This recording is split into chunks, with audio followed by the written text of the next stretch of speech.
Hi friends, అందరికీ నమస్కారం. Friends, ఇప్పుడు అందిన వార్త జగన్ కు మరో షాక్, 50 మంది రాజీనామా అని చెప్తున్నారు. ఎక్కడ ఏంటి వివరాలు తెలుసుకుందాం. వీడియో పూర్తిగా చూడండి, అలాగే తప్పకుండా లైక్ చేయండి. మరిన్ని అప్డేట్స్ కోసం ఛానల్ని సబ్స్క్రైబ్ చేసుకోండి. ప్రభుత్వం నుంచి వచ్చే ముఖ్యమైన అప్డేట్స్ అన్ని కూడా ఎప్పటికప్పుడు మన ఛానల్ ద్వారా మీకు ముందుగానే తెలియజేయడం జరుగుతుంది. అలాగే వీడియోని ఒక లైక్ చేశారంటే మరింత మందికి సమాచారం చేరుతుంది. ఇంకా లేట్ చేయకుండా వివరాల్లోకి అయితే వెళ్ళిపోతాము. వైసీపీకి మరో షాక్ తగిలిందంటున్నారు.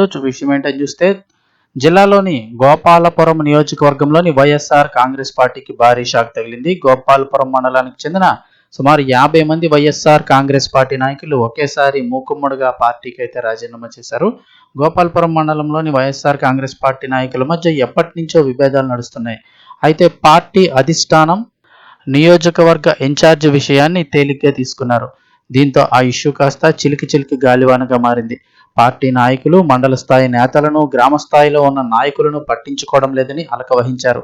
ఈ క్రమంలోనే వైసీపీ నాయకులు మూకుమ్మడిగా పార్టీకి రాజీనామా చేస్తున్నట్లు ప్రకటించారు. రాజీనామా చేసిన వారిలో మాజీ SAAP director Kappala Varalakshmi, Gopalapuram vice MPP Venkateswaramma, MPTC సభ్యులు వారా సంగీత, పంచాయతీ ఉప సర్పంచ్, గ్రామ కమిటీ అధ్యక్షులు అమరప్రసాద్ రెడ్డి, గోపాలపురం గ్రామ సచివాలయ కన్వీనర్ ముద్దన మురళి, ఇలా 50 మంది నాయకులు రాజీనామా చేసిన వారిలో ఉన్నారని చెప్తున్నారు.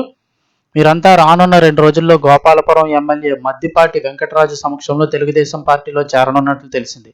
ఇప్పటికే వీరంతా గోపాలపురం ఎమ్మెల్యేతో మాట్లాడి ఆయన సమక్షంలో పార్టీ చేరేందుకు ఒప్పందం కూడా చేసుకున్నట్లు తెలుస్తోంది.